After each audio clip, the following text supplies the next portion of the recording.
Cameroon, Bandung, Africa, Bandung, to the world, Bandung. Your Bamenda man, your Ekuna man, your Ngi man, your Bakri man, and proudly so, your Anglophone brother. Welcome on this platform. Thank you for your messages. Thank you for your moral support. You know, I'm bereaved and I'll be lowering my dad the end of this month. Donc, le programme, c'est le 31 de ce mois à l'hôpital régional de Buea. Les amis, c'est avec un immense plaisir que je viens ici m'adresser à vous chaque fois. Et je dis, et je répète que ce qui m'anime, c'est la justice et c'est la vérité. C'est tout ce qui m'anime. C'est le plus important pour moi. Autre chose, non, non, non, non. Ce n'est pas mon intérêt. Mais on doit savoir aussi, les amis, que dans notre pays aujourd'hui, il y a plein de personnes qui n'aiment pas la justice. Il y a plein de personnes qui sont dans les petits réseaux. Et ces petits réseaux-là roulent pour qui? Pour leur propre intérêt. Et ils font tout pour défendre cela. C'est pour cette raison qu'on peut s'attaquer à X, Y et laisser les gens, les vraies personnes qu'on doit toucher. Oh, ils ne touchent pas les personnes. Regardez, je prends un exemple. Des gens qui vendent les produits avariés. Ils sont des milliardaires. On ne les attaque jamais. Ils sont même dans le parti au pouvoir. On ne parle jamais d'eux. On cite quoi, on laisse quoi. Mais on trouve quand même des soft points, des gens qui on peut critiquer, et on peut s'organiser pour distraire des gens avec des critiques stupides même à la limite. Parce que, pourquoi je dis stupide? Je parle du bashing, de l'acharnement. Et ils mettent en contribution ceux qui détruisent le pays, ceux qui sont des vrais prévaricateurs, mettent en contribution l'argent du contribuable pour distraire des gens en leur disant attaquer celui-ci, c'est celui-ci qui est le problème. Alors pendant ce temps, ils sont en train de s'enrichir de façon idiote, de façon criminelle. Quand j'ai fini de dire ça, les amis, à maintes reprises, le président de la Fédération camerounaise de football, Samuel Eto'o-Fils, a fait des déclarations. Il a été interviewé par Claude-Marie Leroy. Il a été interviewé sur France 24, sur certaines plateformes. Il a fait même des lives TikTok. L'autre jour, j'étais en live. Il était présent dans ce live-là. Mais les amis, ce qui est marrant, c'est que on s'attaque à lui de façon brutale et non constructive. Des gens font de l'acharnement, les lignes éditoriales. Mais quand tu regardes ce qu'ils sont en train de raconter, à maintes reprises, ils racontent cela et à la fin, ils sont dans la bêtise. Certains ont dit ici, au Cameroun, et certains en Europe ou en Occident, bref, que Samuel Eto'o-Fils ne payait pas les salaires de ceux qui travaillent à la Fédération camerounaise de football. On a vu le 1er mai, lors de sa prise de parole, il a dit on ne doit rien à personne. On ne doit rien à personne. On paie nos salaires, n'est-ce pas? Et tout le monde était d'accord. Et on se dit, mais pourquoi s'ils ne payent pas les salaires, les autres qui sont partis de la fédération, pourquoi ils n'ont pas dit que c'est par rapport aux arriérés de salaire? On regarde encore.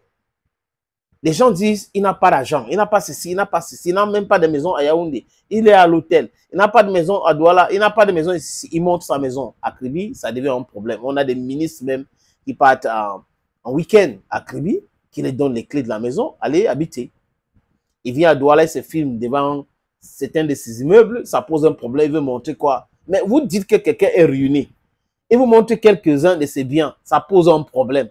Donc finalement, vous voulez donc quoi? Donc, dans leur narratif stupide, ils pensaient vraiment à leur stupidité là. Que non, il n'a rien, vraiment, il n'a absolument rien, rien, rien, rien. Autre chose, les amis. Autre chose, les amis. Vous savez, le truc, ça me plaît. Ça me plaît parce que le mec, il fait tout à son temps. Il n'est pas dans l'agitation. On dit, il rentre là-dedans. On a dit, il n'a pas de jet privé, il n'a pas ceci.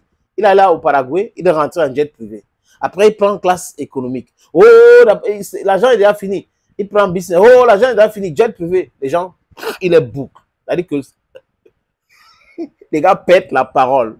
Donc, c'est lui qui est le directeur général de la météo, hein, à ce qui concerne les informations sur les RS au Cameroun. c'est lui. Et il avait dit que il ne touche pas de salaire à la FECAFOOT. Ça fait 3 ans qu'il avait dit cela. Il a répercuté il y a cela 2 ans. Et il y a cela 1 an, l'année dernière, il a encore dit ça. Que je ne touche pas les primes ni les salaires à la Fédération camerounaise de football. Donc, il est libre d'amener ses réformes. Donc, il n'est pas lié à quelque chose.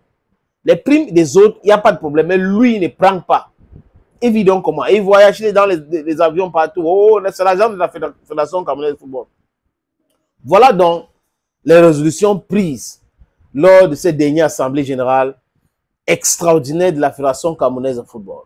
J'ai vu, comment il s'appelle, Pierre Lebon Elanga qui a dit vraiment, quand on parle de l'assemblée générale extraordinaire, il y a un seul programme au jour, il y a un problème qu'on doit traiter, pas des problèmes.